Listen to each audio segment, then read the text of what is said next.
Pushkin.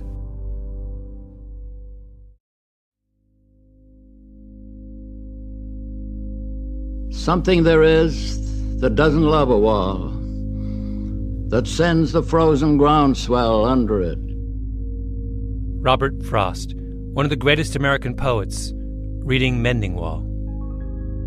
I let my neighbor know beyond the hill, and on a day we meet to walk the line and set the wall between us. They walked together down the border of their properties, between his apple orchard and his neighbor's pine trees. Every spring they have to mend the wall, hauling stones to fill the gaps. The narrator asks his neighbor, do they really need a wall to keep pine and apple trees apart? He only says good fences make good neighbors.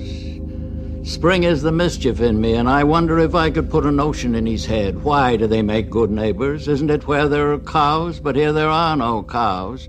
Before I build a wall, I'd ask to know what I was walling in or walling out, and to whom I was like to give offense. My name is Malcolm Gladwell.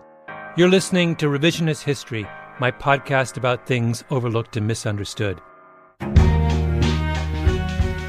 This episode is about the most famous line from Mending Wall. Good fences make good neighbors. Written in 1914, as if it were yesterday.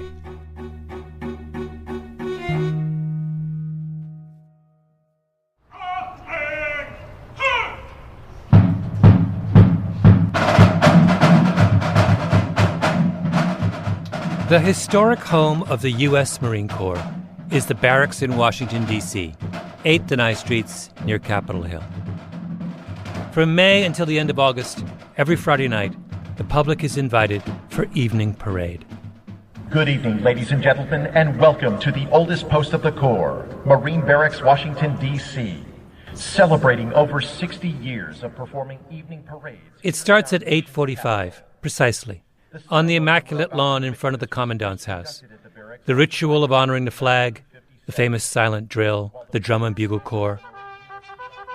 Marines in the traditional white with dark blue tunics. 1 hour and 15 minutes of precision marching.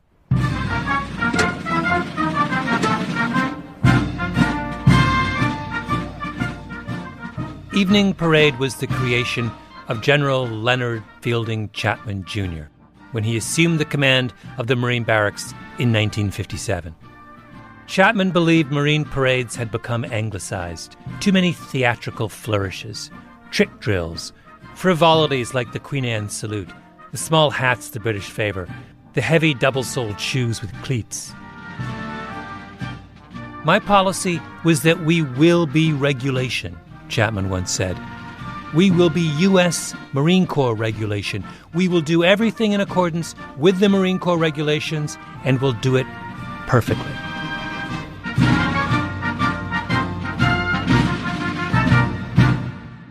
I've met a handful of senior military leaders in my life. They're not like CEOs, who represent an infinite range of variation on the general theme of tall white guy. Generals are the product of one of the world's largest and most rigorous meritocracies. To get to the top, they've had to be more disciplined than the disciplined people, and then, at the next level up, smarter than the smart people, then, at the level after that, more charismatic than the charismatic people, and on, all the way up to 5 stars. Generals are the winners of a single elimination tournament that goes on for 30 years.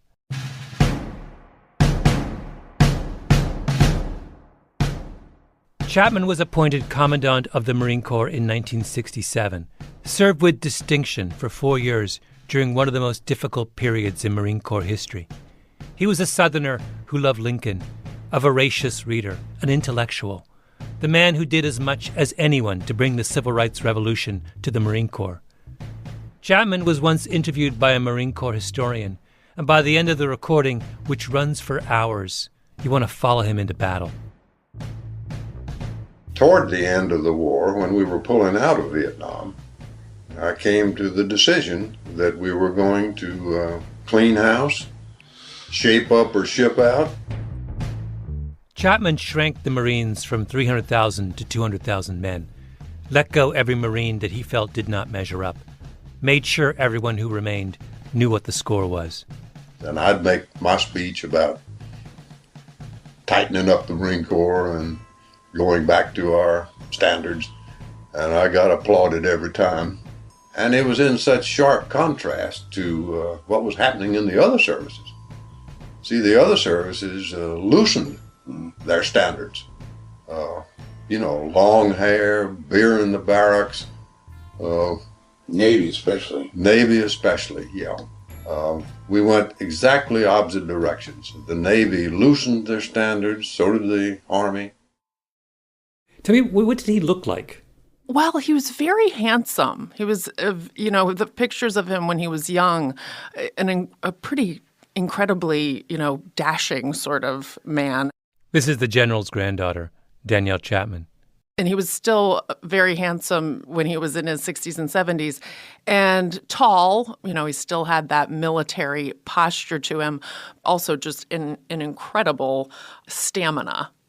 And he actually was very proud of that, too, on the golf course, that until he was in his 80s, he walked and carried his clubs, and he would really rib his buddies about that. And he would say, they would ride in the cart, and he would say, they're over there riding in the cheeseburger wagon, but he was he was walking and carrying his clubs the whole way.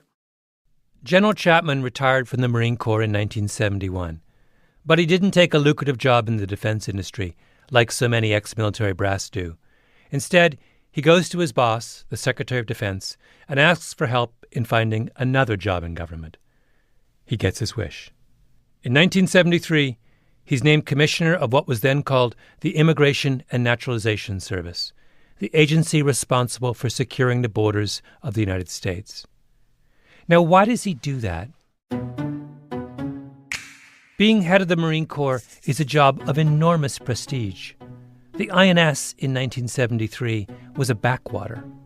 Why would someone take such a big step down? It's not obvious until you think about what Chapman has just been through. Vietnam. He ran the Marine Corps during the worst years of the war. And what was Vietnam? A war about a border. The country was split in two, with a communist government in the north and a pro-Western government in the south. And the north kept sending insurgents across the border to make trouble in the south. That's why the U.S. went to Vietnam, to secure the border. The Marines were in the thick of it. They were way up in the farthest corner of South Vietnam, right on the border with the North. At one point, the Secretary of Defense wanted a wall built along the border to stop the North Vietnamese from trickling in. It was the job of the Marine Corps to build it, and they couldn't do it. They couldn't secure the border. Nothing worked. Chapman saw the failure firsthand. The trouble with Vietnam for the Marine Corps was that the Army was in charge of the whole thing. Chapman's son Walton joined the Marines and served in Vietnam. And the Marines that were there, my dad had no tactical control. In other words, he couldn't tell the 26 Marines to leave Khe Sanh and go somewhere else. General Chapman would make the long journey to Vietnam many times, but all he could offer was moral support.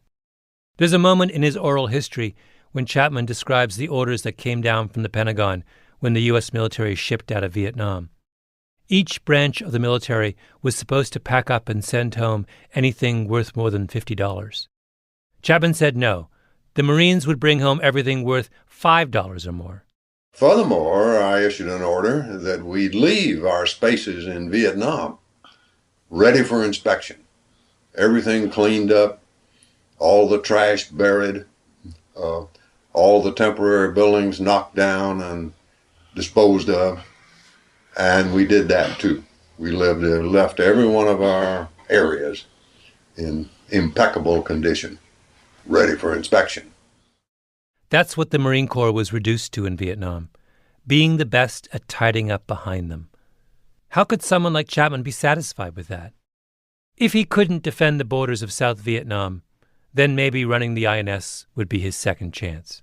He would have liked nothing better than to be able to say, yes, the border is secure, Mr. Secretary of the Interior. The border is now secure.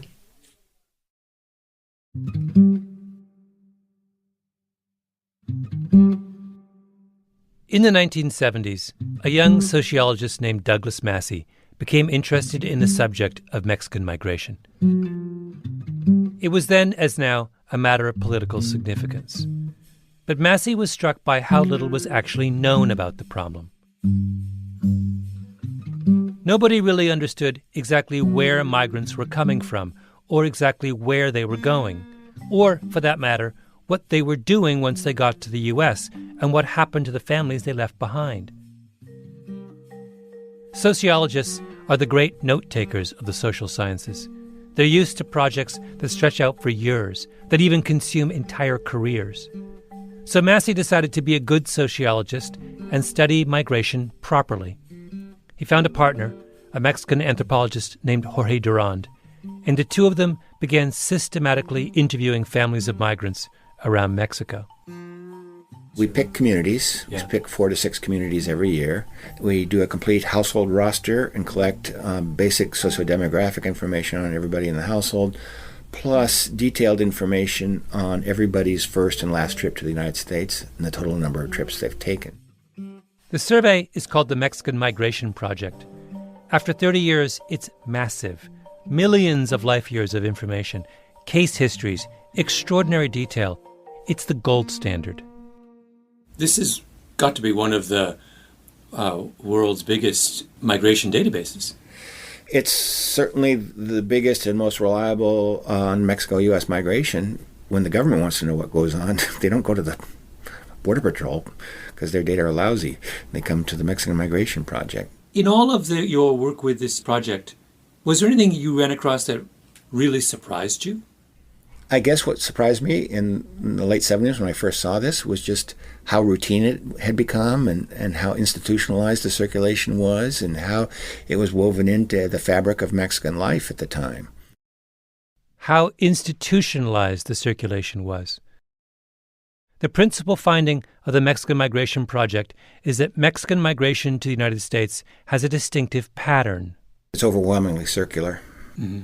Now, what does circular mean exactly? It means they work seasonally in the United States and return home on an annual basis to be with their families. So these workers, are they leaving their families back in Mexico? Yes. Yeah. It's overwhelmingly male, young males, and the typical pattern is you go for several times to earn some money to help you back home.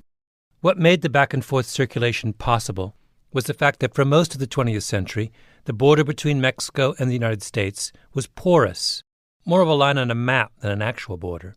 The Border Patrol was a tiny force in those years. There were no walls, no surveillance drones. If you got stopped, you got turned around and sent back home. Then you tried again. Our family is mainly a family that was born and raised in the border area. Carlos Morentes, a labor organizer and former migrant worker, talking about his childhood in the 1960s growing up in Juarez, Mexico. He and his friends used to swim across the Rio Grande, carrying watermelons that they would sell on the American side, like the river was a pond in their backyard. We did not have a sense that we were living in 2 different countries. To us, being children means that, that we were living in a big city with 2 neighborhoods, one south of the river, one north of the river. What Morentes is saying in economic terms is that the cost of crossing was effectively zero. It was free. And what happens when something is free? You use as much of it as you can. Usually they leave in February, March as the seasons start picking up, and then return in December for the holidays. And there's a big fiesta in migrant-sending towns. Massey's saying that Mexico was where family and roots were. It was cheap and close. America was where money could be made, easily and quickly. This is not the way, say, Jewish immigrants came to the United States in the 19th century. They didn't go back to Eastern Europe every summer. Nor did the Italians who came over in the same period. Entire villages moved en masse from southern Italy to the United States, permanently. The price of returning where they came from was not zero. Their homeland was not welcoming, and even if it were, the cost of crossing the ocean was so high that it could not be done routinely. But Mexican migration was different. Carlos Morentes remembers his grandfather telling him that he wanted to return to Mexico, to Zacatecas. So the attraction to go back to Mexico will be to go back to your real homeland, to the rural communities that you left behind, with families, with your history, with everything, all your identity.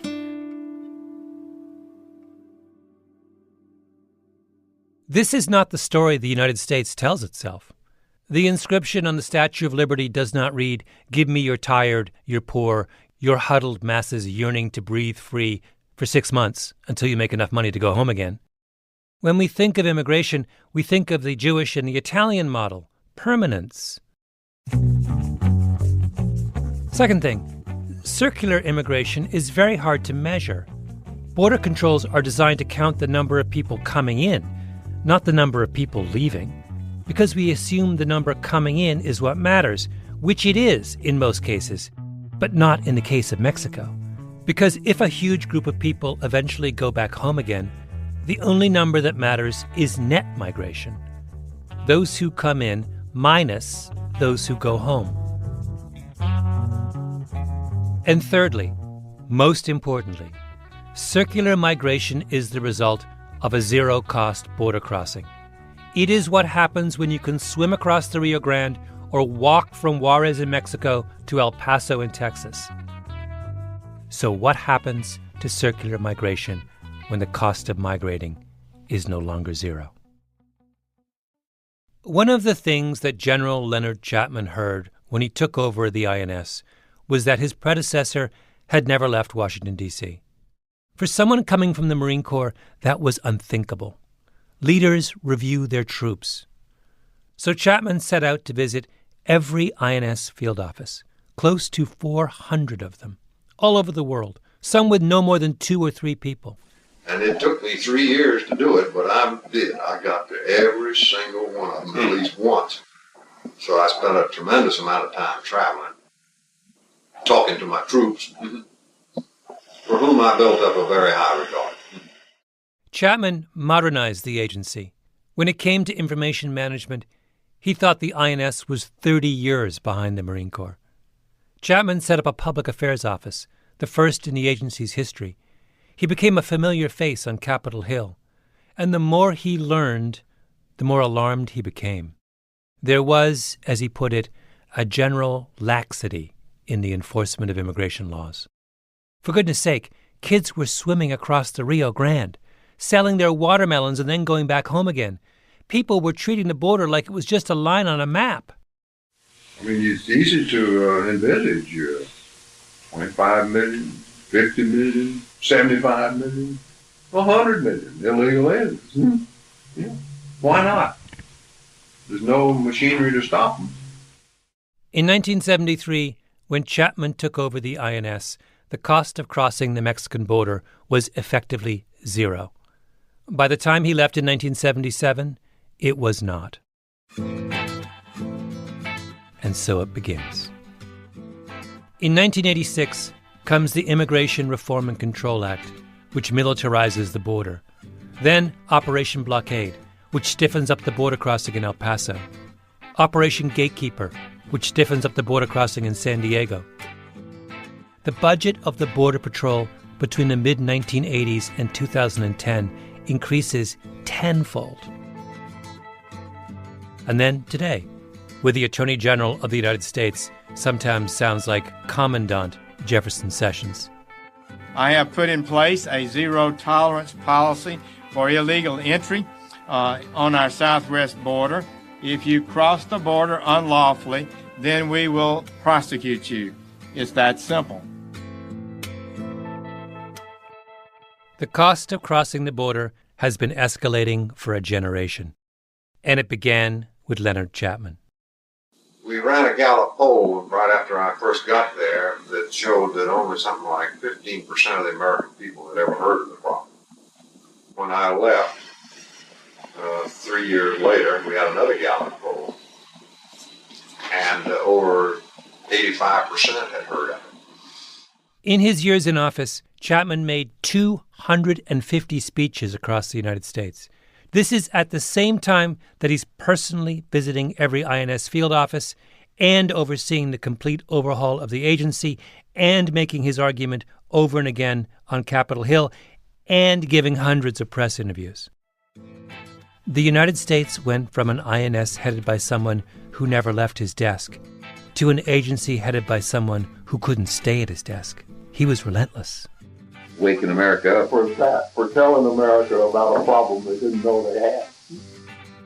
Americans didn't think they had an illegal immigration problem. Leonard Chapman convinced them that they did.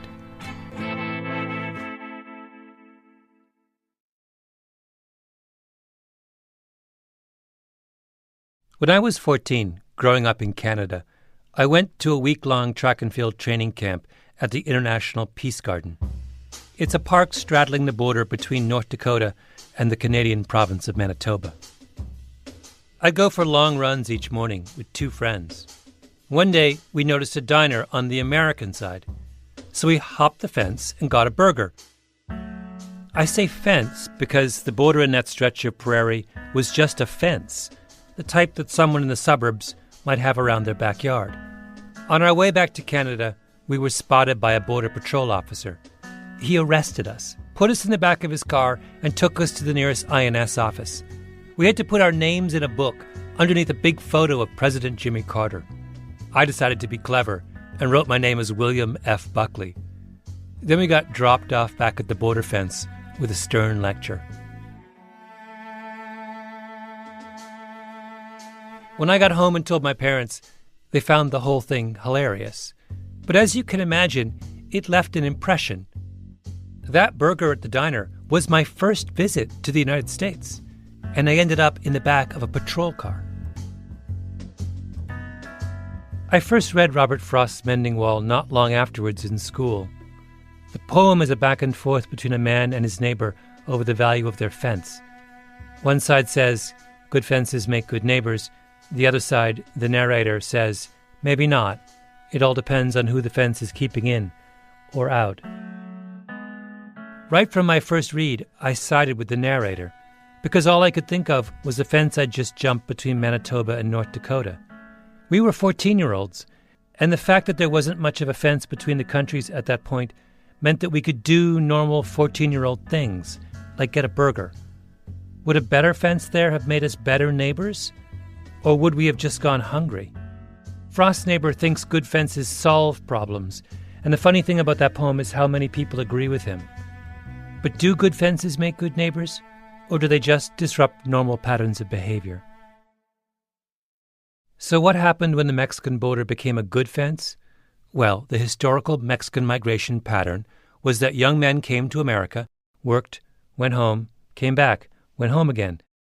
That's what Douglas Massey documented in the Mexican Migration Project.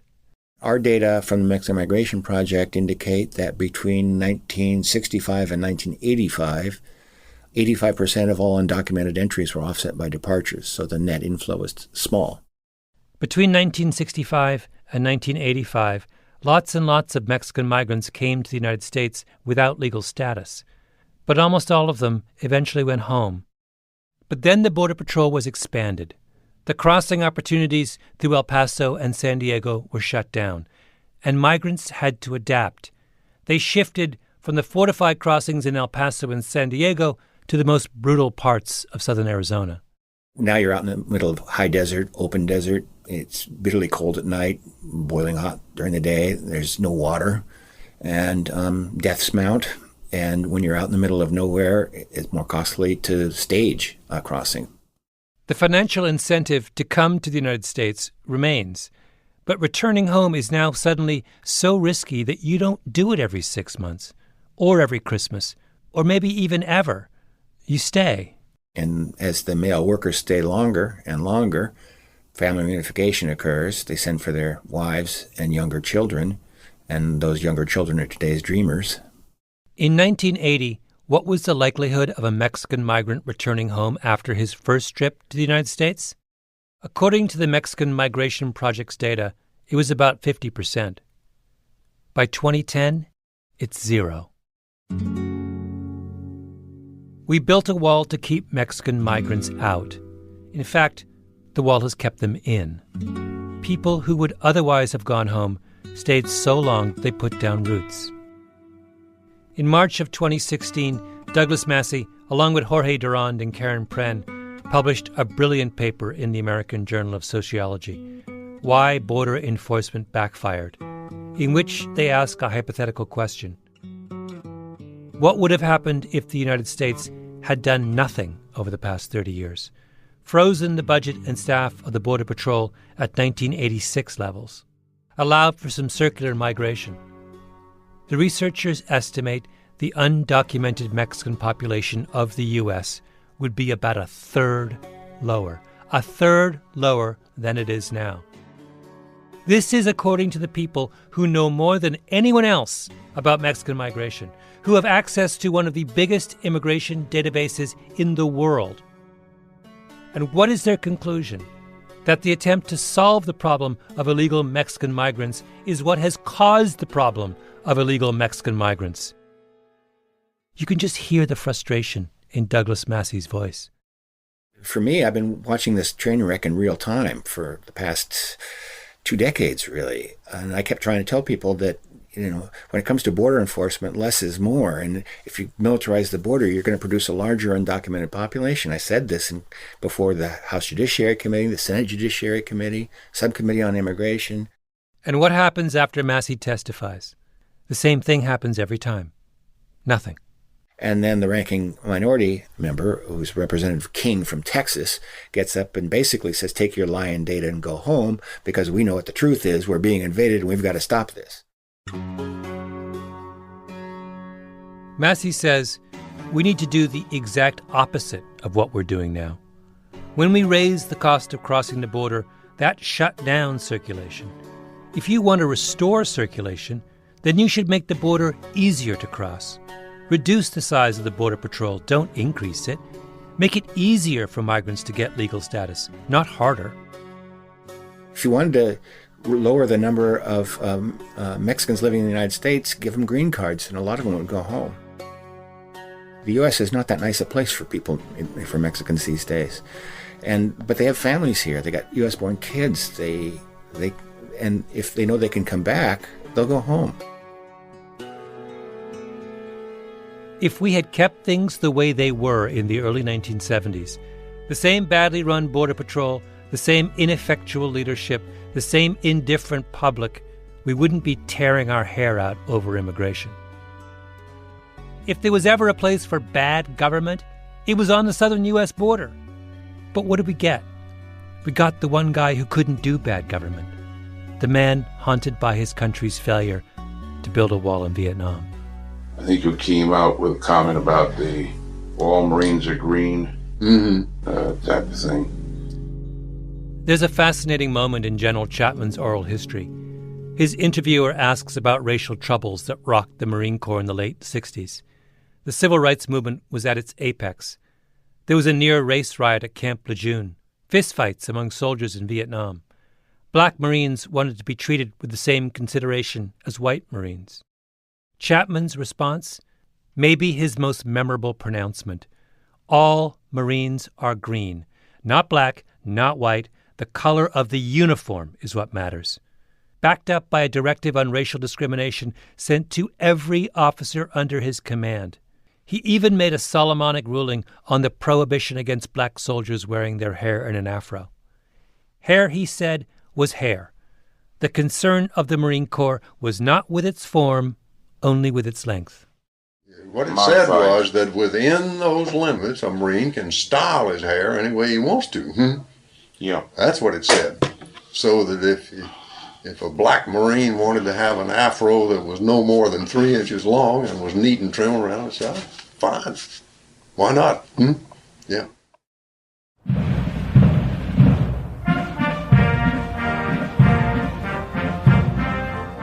And the evening parade? To participate in the evening parade at 8th and I, you used to have to be a perfect specimen of military manhood. More than 6 feet tall, no glasses, and white.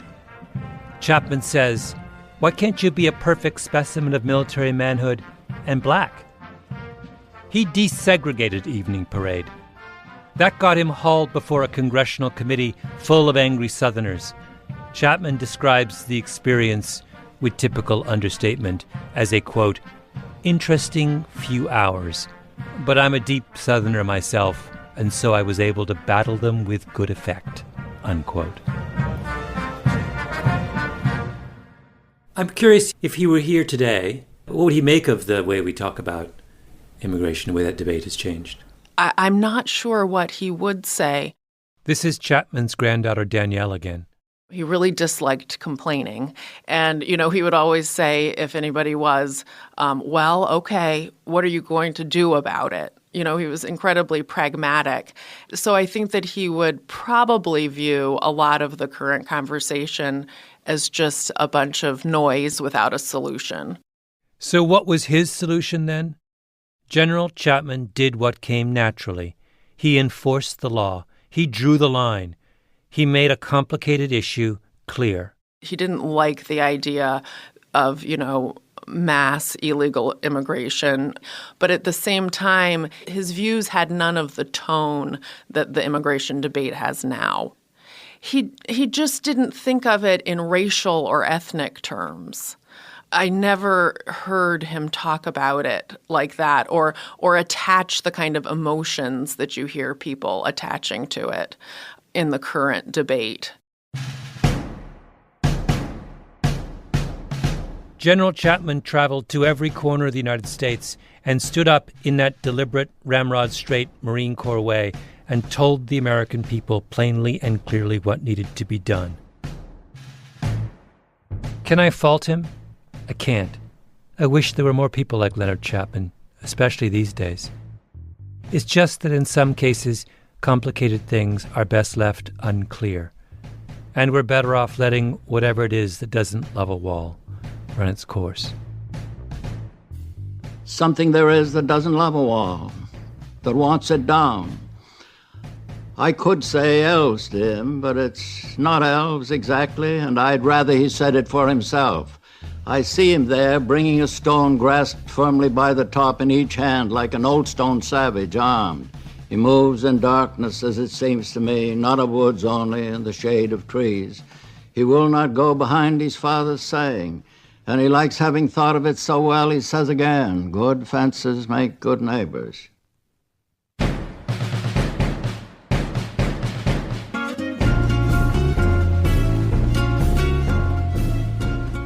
Revisionist History is a Panoply production. Senior producer is Mia Lobel with Jacob Smith and Camille Baptista. Our editor is Julia Barton. Flawn Williams is our engineer. Fact-checking by Beth Johnson.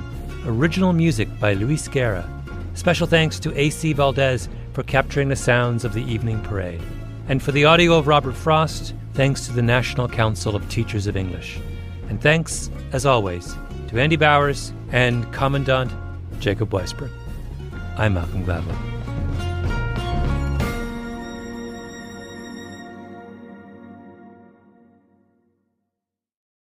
I think the only time I can remember him really getting angry with me was when I kind of blasphemed the Constitution, and I don't know why I would do that, except I was a teenager.